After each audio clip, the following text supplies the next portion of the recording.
और बुलेटिन का आगाज करेंगे। भारतीय पुलिस सेवा के अधिकारी प्रवीण नायक नुनावत ने गुरुवार को राज्यपाल हरिभाऊ बागड़े के परिसहाय के रूप में पदभार ग्रहण किया, जिसको लेकर राज्यपाल ने प्रवीण नायक को शुभकामनाएं दी हैं।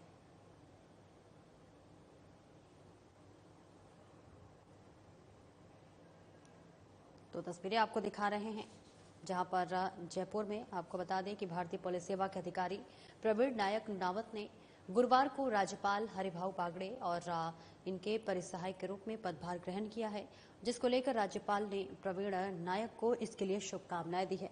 अब नई जिम्मेदारी के साथ नए कार्यों को निर्वहन करते हुए नजर आएंगे। और इस बीच आपको बताते चले कि अब आने वाले समय में क्या कुछ चुनौतियां होंगी, क्या नहीं, अब इसे संभालते हुए आईपीएस प्रवीण नायक का जो कि अब नया कार्यभार संभाल चुके हैं और उसे निभाते हुए नजर आएंगे।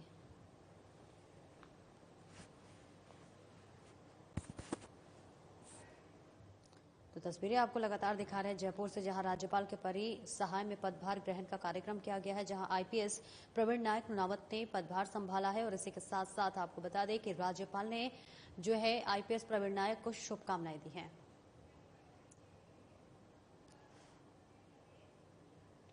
और राजधानी जयपुर में अंतर्राष्ट्रीय जाट संसद के डेलीगेशन के राज्यपाल हरिभाऊ किशन राव बागड़े से राजभवन में मुलाकात की है। अंतर्राष्ट्रीय जाट संसद के राष्ट्रीय अध्यक्ष रामावतार पलसानिया के नेतृत्व में जाट समाज के डेलीगेशन ने मुलाकात कर Maharaja Surajmal road B2 bypass Jaipur पर महाराजा सूरजमल की प्रतिमा और महाराजा सूरजमल म्यूजियम बनवाने की मांग की। इस दौरान रामावतार पलसानिया ने बताया कि महाराजा सूरजमल का जयपुर से पुराना नाता रहा है। महाराजा सूरजमल का राजधानी जयपुर में कोई भी स्मारक और म्यूजियम नहीं है, जिसकी मांग को लेकर आज राज्यपाल से मुलाकात की है।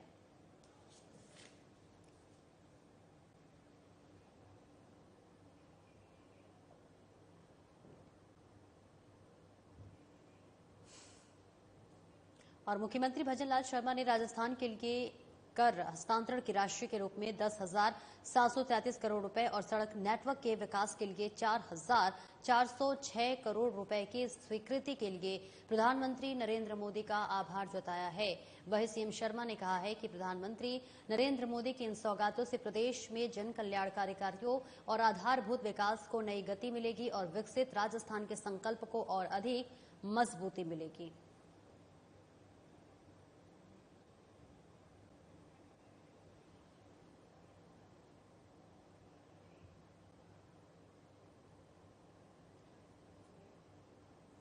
और मुख्यमंत्री भजनलाल शर्मा ने गुरुवार को मुख्यमंत्री कार्यालय में गृह विभाग की समीक्षा बैठक को संबोधित किया। इस दौरान सीएम ने निर्देश दिए कि प्रदेश में कानून व्यवस्था को चाक चौबंद बनाए रखने के लिए पुलिस पूरी सतर्कता और मुस्तैदी के साथ काम करे।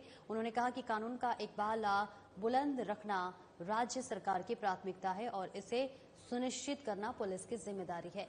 वहीं उन्होंने महिलाओं और अनुसूचित जाति जनजाति वर्ग के प्रति अपराधों में कमी लाने के लिए पुलिस तंत्र की हौसला अफजाई की है। साथ ही साइबर अपराध और अवैध नशे के कारोबार में लिप्त अपराधियों से सख्ती से निपटने के निर्देश दिए गए हैं। सीएम ने कहा कि पुलिस विभाग की सजगता और सतर्कता के चलते बीते साल की तुलना में राज्य में अपराधों का ग्राफ लगातार तेजी से गिरा है और राज्य स्तर पर कुल अपराधों में राज्य में 7.3% की कमी आई है। साथ ही महिला अत्याचारों में 8.8% की कमी और अनुसूचित जाति जनजाति अत्याचार के मामलों में 19.96% की उल्लेखनीय कमी दर्ज की गई है।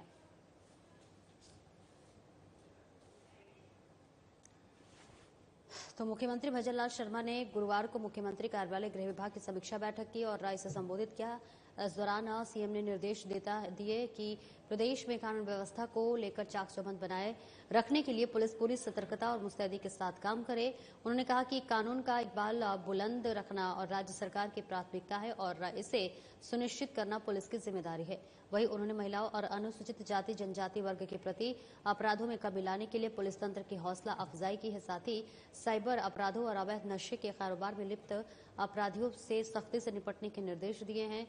वहीं सीएम ने कहा कि पुलिस विभाग की सजगता और सतर्कता के चलते बीते साल की तुलना में राज्य में अपराधों का ग्राफ तेजी से गिरा है। राज्य स्तर पर कुल अपराधों में राज्य में 7.3% जो है इस अपराधों में कमी आई है और वही साथ ही महिला अत्याचारों में भी 8.8% की कमी आई है और अनुसूचित जाति जनजाति अत्याचार के मामलों में भी 13.96% की उल्लेखनीय कमी दर्ज की गई है। फिलहाल जयपुर से ये तस्वीरें आपको दिखा रहे हैं, जहां पर मुख्यमंत्री कार्यालय में गृह विभाग की समीक्षा बैठक की गई।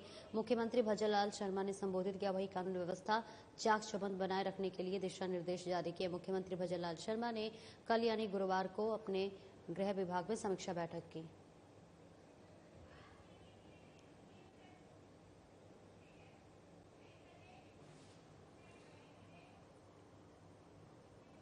और मुख्यमंत्री कार्यालय में वीडियो कॉन्फ्रेंसिंग के माध्यम से सीएम भजनलाल शर्मा ने जिला कलेक्टर्स की बैठक की अध्यक्षता की। आपको बता दें कि इस दौरान सीएम शर्मा ने कहा कि डेंगू, मलेरिया और स्करब टाइफस जैसी मौसमी बीमारियों की प्रभावी रोकथाम के लिए राज्य सरकार पूरी सतर्कता के साथ अलर्ट मोड पर कार्य कर रही है। जिला कलेक्टर्स आमजन को इन बीमारियों से बचाव के प्रति जागरूक करने के लिए अभियान चलाए। उन्होंने कलेक्टर्स को प्रभावित क्षेत्रों में अतिरिक्त स्वास्थ्य कर्मियों को नियोजित करने, स्वास्थ्य केंद्र पर दवाइयों की पूर्ण उपलब्धता सुनिश्चित करने और 24 घंटे संचालित कंट्रोल रूम की नियमित मॉनिटरिंग करने के लिए निर्देशित किया।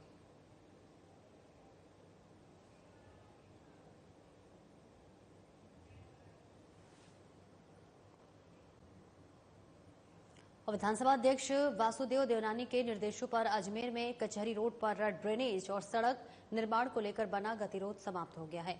वित्त विभाग ने इस कार्य के लिए निर्धारित 6.15 करोड़ रुपए की राशि अजमेर स्मार्ट सिटी के पास उपलब्ध राशि में से कराने की स्वीकृति जारी की है और अब कचहरी रोड और एलिवेटेड रोड के नीचे सड़क और ड्रेनेज के कार्य जल्द हो सकते हैं। आपको बताते चले कि विधानसभा अध्यक्ष वासुदेव देवनानी कचहरी रोड और एलिवेटेड रोड के नीचे ड्रेनेज, नाला निर्माण और सड़क निर्माण के लिए प्रयासरत थे। स्थानीय लोगों, व्यापारियों और आमजन ने उन्हें काम अटका होने से आ रही परेशानियों से अवगत कराया था। उन्होंने इस संबंध में अजमेर स्मार्ट सिटी लिमिटेड, जिला प्रशासन और RSRDC के बीच समन्वय स्थापित कर काम शुरू करने के निर्देश दिए। देवनानी ने राज्य स्तर पर सार्वजनिक निर्माण विभाग, वित्त विभाग और RSRDC के अधिकारियों को बुलाकर फंड जारी करने और काम शुरू करने के लिए निर्देश दिए हैं।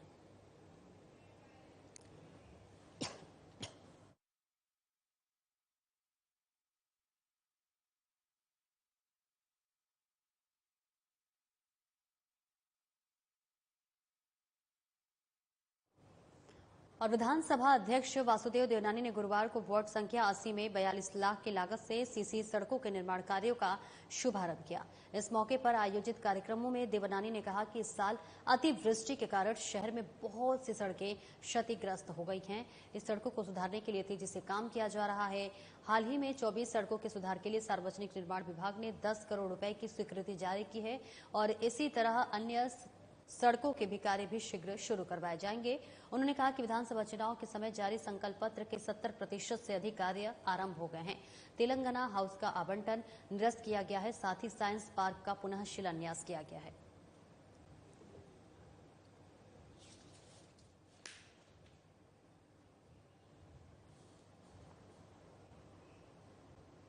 और उद्योग और वाणिज्य मंत्री कर्नल राज्यवर्धन राठौर के नेतृत्व में राजस्थान सरकार के उच्च स्तरीय प्रतिनिधिमंडल ने सिंगापुर सरकार की विदेश राज्य मंत्री सिम एन से मुलाकात की। इस दौरान सिंगापुर को rising Rajasthan global investment summit 2024 के पार्टनर कंट्री बनने का आमंत्रण दिया।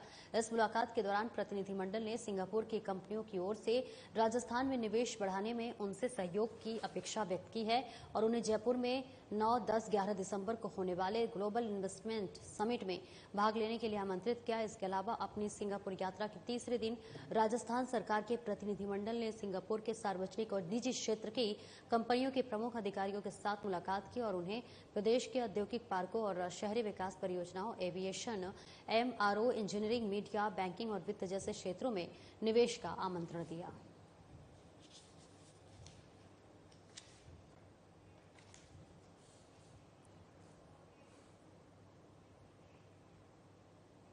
और अलवर स्थित एक निजी होटल में रामगढ़ उपचुनाव के लिए जिला कमेटी, कांग्रेस कमेटी की ओर से बैठक आयोजित की गई है। आपको बता दें कि जिसमें पूर्व केंद्रीय मंत्री जितेंद्र सिंह ने शिरकत की।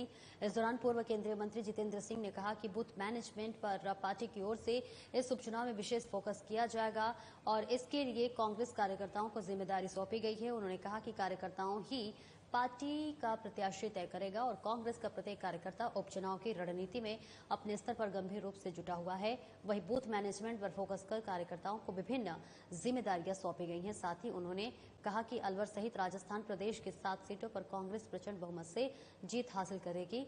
उन्होंने भारतीय जनता पार्टी की सरकार पर कटाक्ष करते हुए कहा कि पिछले 10 माह में ही सरकार की उल्टी गिनती शुरू हो गई है। राज्य सरकार हर मुद्दे पर फेल साबित हो रही है और इसी के साथ साथ इनके राज्य में शासन और प्रशासन की लाचार स्थिति में खड़ा है। इसी के साथ ही कई मुद्दों पर उन्होंने निशाना साधा।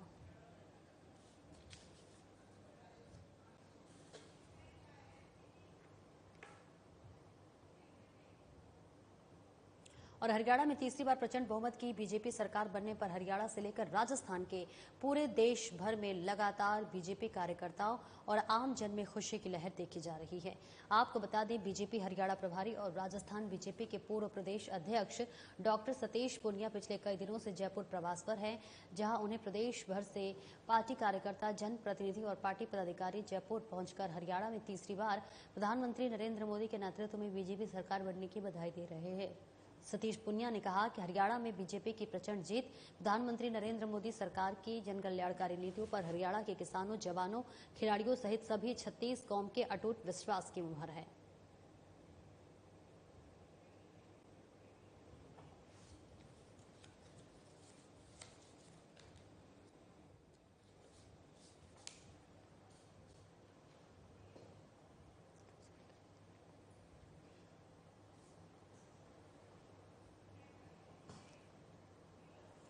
और वही टोंक जिला प्रभारी और ऊर्जा मंत्री ने हीरालाल नागर गुरुवार को उनियारा उपखंड के दौरे पर रहे हैं, जहां पर उन्होंने ग्राम पंचायत रूपवास, बनेठा, रूपपुरा और सुरेली में भी जिला परिषद मद से 1 करोड़ 18 लाख की राशि से स्वीकृत कुल 23 विविध विकास कार्यों का लोकार्पण और शिलान्यास कर आमजन को सौगात दी। साथ ही जनसुनवाई कर ग्रामीणों की व्यक्तिगत और सार्वजनिक समस्याएं सुनकर अधिकारियों को त्वरित समाधान के निर्देश दिए।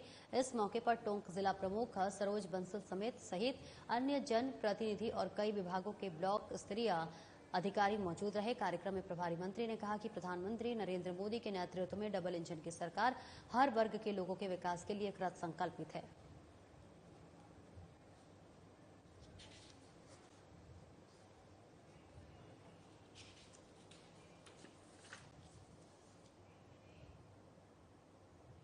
और जयपुर में बीजेपी प्रदेश अध्यक्ष मदन राठौर ने गुरुवार को बीजेपी प्रदेश कार्यालय में आमजन से आत्मीय मुलाकात कर उनकी समस्याओं का त्वरित समाधान करने के लिए निर्देश दिए और बीजेपी के अंत्योदय के मूल सिद्धांत को चरितार्थ करते हुए कहा कि भारतीय जनता पार्टी में कार्यकर्ता और आम जन सर्वोपरि हैं।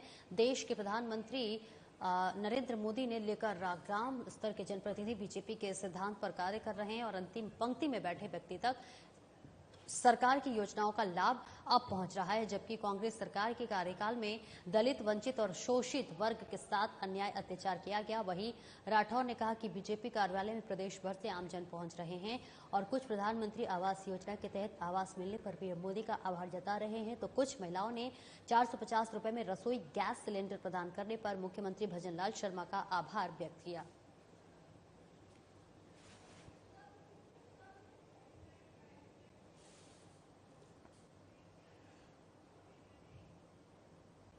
बीकानेर जिला कलेक्टर नम्रता विश्नी की पहल पर गुरुवार को बज्जू खालसा पंचायत समिति की राववाला ग्राम पंचायत से मिशन सरहद संवाद कार्यक्रम की शुरुआत हुई। जिला कलेक्टर नम्रता विश्नी ने रामवाला ग्राम पंचायत में प्रगतिरत विकास कार्यों, स्कूल और आंगनबाड़ी केंद्र का निरीक्षण किया और स्थानीय निवासियों से बातचीत कर उनकी परियोजनाएं सुनी। इस दौरान ग्रामीणों के साथ संवाद करते हुए जिला कलेक्टर नम्रता विश्नी ने उनकी समस्या जानी और परिवादों पर संबंधित विभाग के अधिकारियों को टाइम लाइन देते हुए निस्तारण सुनिश्चित करने के निर्देश दिए।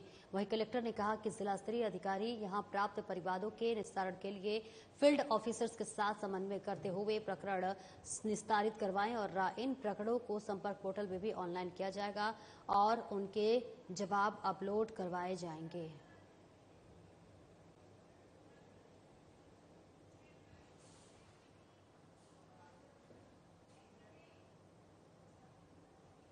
और खबर टोंक से है, जहां पर नगर परिषद के उप सभापति बजरंग लाल वर्मा पार्षद पद से बर्खास्त हो गए। जी हां, आपको बता दें कि बजरंग लाल वर्मा ने 3 संतान होने के तथ्य को छुपाकर चुनाव लड़ा था, जिसको लेकर अजमेर के उपनिदेशक स्थानीय निकाय विभाग ने जांच की तो पाया कि उपसभापति बजरंग लाल वर्मा के 3 संतान हैं। वही 3 संतान होने की पुष्टि होने के बाद उपसभापति बजरंग लाल वर्मा को पार्षद पद से बर्खास्त कर दिया गया है।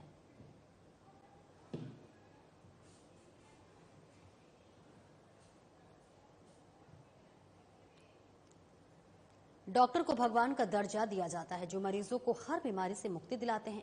जयपुर में कुछ ऐसा ही देखने को मिला। जयपुर के भगवान महावीर कैंसर हॉस्पिटल एवं रिसर्च सेंटर के डॉक्टर नरेश लेडवानी, डॉक्टर अरविंद ठाकुरिया और डॉक्टर पुष्पलता गुप्ता की टीम के द्वारा आगरा निवासी 40 वर्षीय संध्या शर्मा के स्तन से 2 फीट आकार की गांठ शल्य क्रिया द्वारा निकाली गई। वही गांठ के विशाल आकार और खून की नसों की अत्यधिक घनत्व के कारण शल्य प्रक्रिया अत्यंत जटिल थी। लगभग 2 घंटे चली इस प्रक्रिया के बाद रोगी पूर्ण रूप से स्वस्थ है और दूसरे दिन से ही स्वयं के सभी कार्य करने में सक्षम है। सर्जिकल ऑन्कोलॉजिस्ट डॉक्टर नरेश लेडवानी ने बताया कि रोगी महिला स्तन की गांठ में दर्द और घाव में दुर्गंध के कारण हॉस्पिटल में दिखाने आई थी। स्तन में गांठ त्वचा में घाव बनाकर बाहर निकल रही थी। रोगी की ऐसी स्थिति के कारण तात्कालिक रूप से अन्य जांच करवाकर शल्य क्रिया निर्धारित की गई और गांठ के बड़े आकार के कारण शल्य क्रिया के दौरान सबसे बड़ी चुनौती गांठ को फटने से बचाना और अत्यधिक रक्तस्राव का नियंत्रण करना था। टीम में मौजूद कुशल सर्जन, निश्चेतना विशेषज्ञ और नर्सिंग स्टाफ की वजह से शल्य क्रिया सफलतापूर्वक संपादित हुई। पेशेंट संध्या शर्मा ने बताया कि 2018 में पहली बार उन्हें बाएं स्तन में गांठ बनी, जिसका बीते 5 वर्ष में 3 बार आगरा में ऑपरेशन किया गया, लेकिन गांठ बार बार बनती गई और इस बार आगरा व दिल्ली में दिखाने के पश्चात जयपुर में भगवान महावीर कैंसर हॉस्पिटल में दिखाने का निर्णय लिया गया, जहां उनके स्तन गांठ की शल्य क्रिया का सफलतापूर्वक संपादन हुआ। आपको बताना चाहता हूं कि कुछ दिन पहले हमें लगभग 40 वर्षीय एक महिला अपनी चुनरी में लपेटे हुए एक गांठ को हमारे सामने प्रेजेंट किया। तो जैसे हम लोगों ने इसको गांठ को देखा तो उसका लगभग 2 फीट के आसपास की वो गांठ थी, जिसके मल्टीपल ऑपरेशन हो चुके थे और वो गांठ फट के ऑलमोस्ट बाहर आ रही थी। इमीडिएटली उसकी असहनीय दर्द और उसकी पोजीशन को देखते हुए हमने ऑपरेशन करने का निर्णय लिया। हमारे सामने चुनौती थी कि इतनी बड़ी गांठ और जिस पेन में वो आई थी उसमें प्रॉपर ढंग से एनेस्थेसाइज करना, ढंग से ऑपरेशन करना और बाकी जगह उसका स्प्रेड रोकना एक चुनौतीपूर्ण कार्य था। पर हमने अपनी एक टीम बनाई और उस टीम के द्वारा हमने इमीडिएटली उसका ऑपरेशन किया। ऑपरेशन करने के दूसरे दिन ही बाद ही जो महिला थी चलने फिरने लायक हुई, रेगुलरली खाना खाती रही और हमने 5 से 6 दिन में उसको डिस्चार्ज कर दिया। लगभग 12 से 15 दिन में उसके टाँके वगैरह काटे। आज वो महिला पूरी तरह से स्वस्थ है। नगरी से बिलोंग करती हूँ। मेरे चेस्ट में गांठ हो गई थी, जिसका मैंने 2017 में ऑपरेशन करवाया था। उसके बाद में मेरा ट्रीटमेंट चला। उसके बाद में फिर मेरी ये गांठ दोबारा से हुई 2023 में, जिसका फरवरी में मेरा दोबारा से ऑपरेशन हुआ, जिसका मेरा दोबारा से ट्रीटमेंट चला। बाद में आगरा के बाद मैंने एम्स में दिखाना चालू करा। वहाँ पे किसी ने मुझे बताया कि महावीर हॉस्पिटल में आपको इलाज प्रॉपर्ली मिलेगा। तब 2 तारीख को मैं यहाँ पे आई। प्रॉपर्ली यहाँ पे डॉक्टर ने मुझे चेकअप करा, यहाँ पे मेरा ट्रीटमेंट हुआ और 3 तारीख को मेरा ऑपरेशन हो गया और जिसके बाद से मुझे यहाँ पे ट्रीटमेंट अच्छा मिल रहा है। और सीकर जिले के खंडेला थाना इलाके में कावट रोड स्थित होटल में फायरिंग कर एमटी ग्रुप 6565 और आजाद ग्रुप के नाम पर होटल संचालक को जान से मारने की धमकी देकर 50 लाख रुपए की रंगदारी मांगने के मामले में पुलिस ने 2 आरोपियों को गिरफ्तार कर लिया है। वहीं पुलिस ने आरोपियों के कब्जे से घटना में प्रयुक्त कार भी बरामद की है। फिलहाल पुलिस आरोपियों से पूछताछ कर आगे की कार्रवाई में जुटी हुई है।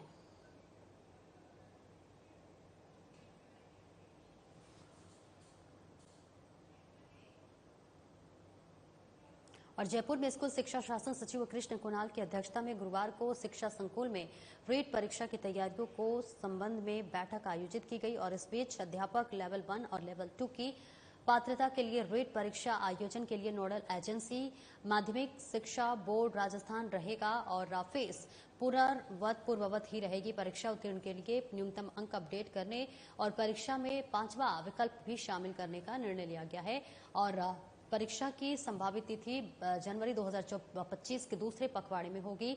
बैठक में निदेशक माध्यमिक शिक्षा आशीष मोदी, निदेशक प्रारंभिक शिक्षा सीताराम जाट, और सचिव माध्यमिक शिक्षा बोर्ड राजस्थान कैलाश शर्मा, चंद शर्मा सहित अन्य अधिकारी मौजूद रहे।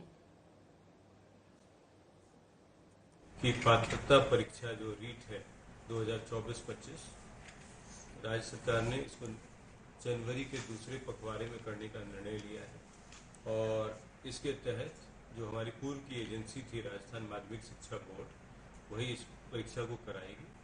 और इस परीक्षा के तहत जो इस बार जो नया हम कर रहे हैं, जो ऑप्शन हम देते थे 4 का अ ब स द ABCD, उसके अलावा एक 5वां दे रहे हैं। तो जो नवीन प्रणाली है ताकि किसी को कोई एलिगेशन नहीं रहे परीक्षा के संबंध में।